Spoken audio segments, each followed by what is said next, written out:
Hello friends, मैं CA मोहित Punnett आप सबका स्वागत करता हूं आपके अपने चैनल टैक्स गपशप में। लास्ट वीडियो में हमने डिस्कशन करी थी कि किस तरीके से हमें रिफंड जो है पीएमटी जीरो के को यूज करके जो उसमें फैसिलिटी जो है इनबिल्ट करी गई है, वो 4 केसेस में हमें किस तरीके से जो है हम रिफंड क्लेम कर सकते हैं। तो इसके रिगार्डिंग काफी सारी हमारे पास मेल्स आई कि इसको मोर जो है क्लैरिटी के साथ विद एग्जांपल अगर इसको डिस्कस किया जाए और किस तरीके से हम इसको क्लेम कर सकें तो काफी ज्यादा हेल्प होगी। तो आइए आज की इस वीडियो में हम डिस्कशन करेंगे इसको विद एग्जांपल कि किस तरीके से कौन से केसेस इसमें जो है फर्दर एड ऑन करे गए हैं और किस तरीके से हम इसको यूज करके अपना रिफंड क्लेम कर सकते हैं। तो इसके लिए हम एक एग्जांपल लेंगे जहां पे हम देखेंगे कि किस तरीके से हम पीएमटी 06 के तहत जो है रिक्रेडिट ऑफ आईटीसी जो है हम यूज कर सकते हैं। तो इसके लिए हमें एग्जांपल से समझना होगा कि अगर मान लेते हैं कि हमारे पास आईजीएसटी की लाइबिलिटी थी। सपोज मानते हैं कि आईजीएसटी की हमारे पास लाइबिलिटी थी 10,000 रुपए की। हमारी आउटपुट सप्लाई थी 10,000 रुपए की आईजीएसटी की।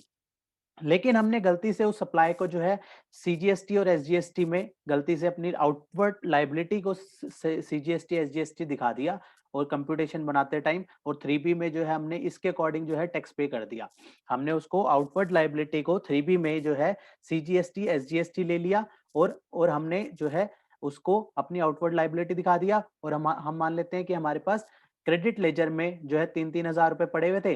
3,000 रुपए सीजीएसटी में, 3,000 रुपए एसजीएसटी में पड़े हुए थे। तो हमने बैलेंस जो 2,000 रुपए हमारे पास लाइबिलिटी जो है पे करने के लिए आ गई सीजीएसटी और एसजीएसटी की। बल्कि हमारी एक्चुअल में जो लाइबिलिटी थी वो 10,000 रुपए की आईजीएसटी की थी जो हमें पे करनी थी। तो यहाँ पे प्रॉब्लम क्या हो गई, हमने अपनी आउटवर्ड लाइबिलिटी को गलत डिक्लेयर कर दिया। ठीक है, और सेट ऑफ का वही प्रोविजन उसी तरीके से सेट ऑफ होते रहा।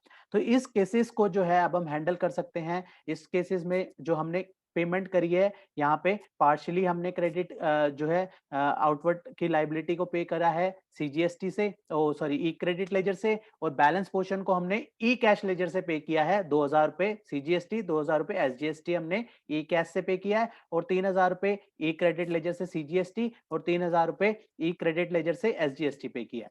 लेकिन हमारी एक्चुअल थी 10,000। अब हमें ये एग्जांपल समझ आ गया। अब हम दोबारा उस नोटिफिकेशन को रेफर करते हैं जो हमने लास्ट वीडियो में डिस्कशन करी थी।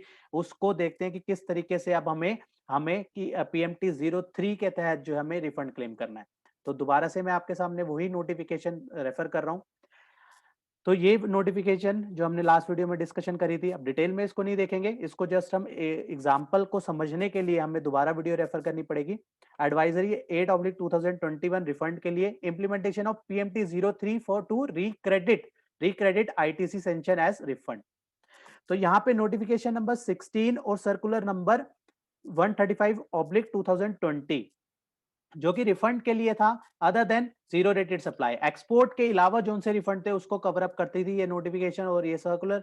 तो वहां पे फर्दर क्या करा गया, जो as per rule 4A, rule 86 का सब रूल 4A जो सीजीएसटी रूल का है वो क्या बताता था, a tax payer is entitled to refund of tax wrongly paid और एक्सेस पेड। रॉन्गली पेड जो हमारे केस में था, जैसे हमने गलती से जो हमें आईजीएसटी पे करना था लेकिन हमने क्या किया उसको सीजीएसटी एसजीएसटी पे कर दिया, या एक्सेस पेड, दोनों केसेस में वहां पे क्या होगा, in the same mode in which tax liability is charge. हमारी टैक्स लाइबिलिटी किस में डिस्चार्ज हो गई, 5,000 5,000 5,000 सीजीएसटी, 5,000 एसजीएसटी। अभी हमें क्या करना पड़ेगा उसको ठीक करने के लिए, 5,000 सीजीएसटी 5,000 एसजीएसटी के हमने जो अपनी लाइबिलिटी, हमें जो 10,000 की लाइबिलिटी थी वो आईजीएसटी से पे करनी होगी और अकॉर्डिंगली हमें जो है कैश का तो रिफंड मिल जाएगा और जो है हमारा ई क्रेडिट लेजर में। अब हम देखते हैं किस तरीके से हमें उसको आगे प्रोसेस करना पड़ेगा। इस केस को जो हमने एग्जांपल लिया उसी को रेफर करेंगे इसके लिए।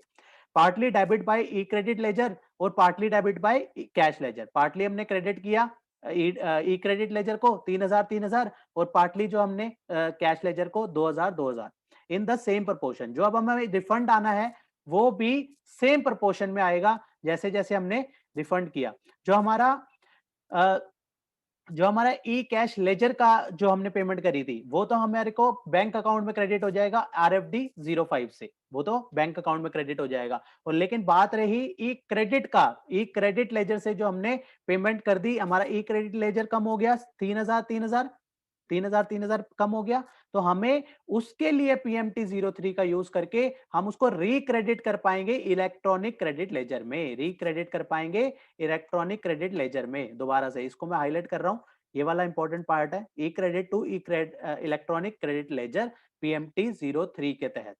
तो यहाँ पे हमें यूज करना होगा जो हमने एग्जांपल लिया उसके तहत PMT 03 को यूज करेंगे और हमारा जो 3000 CGST 3000 SGST जो कम हो गया, जो हमारा ITC कम हो गया, वो हमारा रिक्रेडिट हो जाएगा।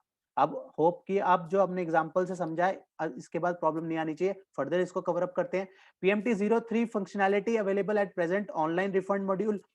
रिक्रेडिट of the rejected amount has been debited at the time of filing of refunds. यहाँ पे पहले क्या होता था कि रिक्रेडिट ऑफ द रिजेक्ट, जो अमाउंट रिजेक्ट हो जाता था वहां पे उसका क्रेडिट होता था। In order to enable the option operationalization of the recredit of the ITC sanction, new enhanced PMT 03 facility has been deployed in the system. New function, अब जो नया फंक्शन डाला गया उसमें 4 तरीके के हमें जो है रिफंड जो है हम उसमें कवर अप कर सकते हैं। कौन कौन से रिफंड है? पहला था एक्सेस पेमेंट का, रिफंड ऑफ एक्सेस पे कर दिया।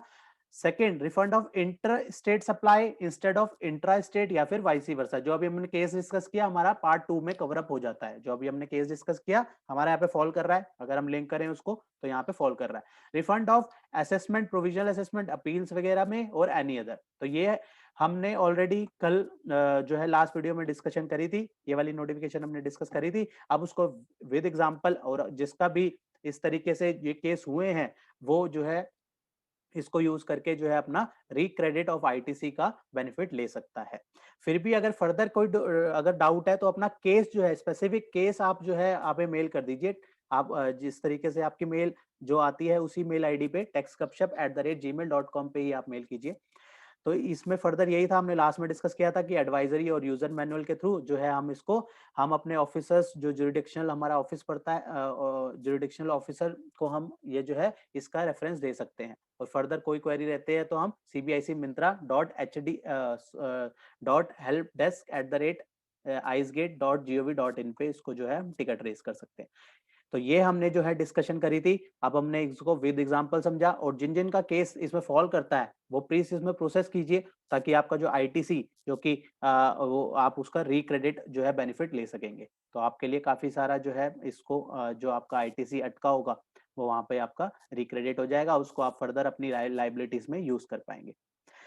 तो आज की इस वीडियो को इसी के साथ क्लोज करते हैं। मिलते हैं फिर नेक्स्ट वीडियो में नेक्स्ट टॉपिक के साथ। टिल देन बाय बाय, जय हिंद जय भारत। होप आपको ये इन्फॉर्मेशन पसंद आई होगी, तो इसे लाइक कीजिए, शेयर कीजिए। रेगुलर अपडेट्स के लिए आप हमारे चैनल को सब्सक्राइब करें। नोटिफिकेशन बेल आइकन को प्रेस करना ना भूलें ताकि जैसे ही नया अपडेट डालें आपको वो इमीडिएटली मिल जाए। Thanks for watching.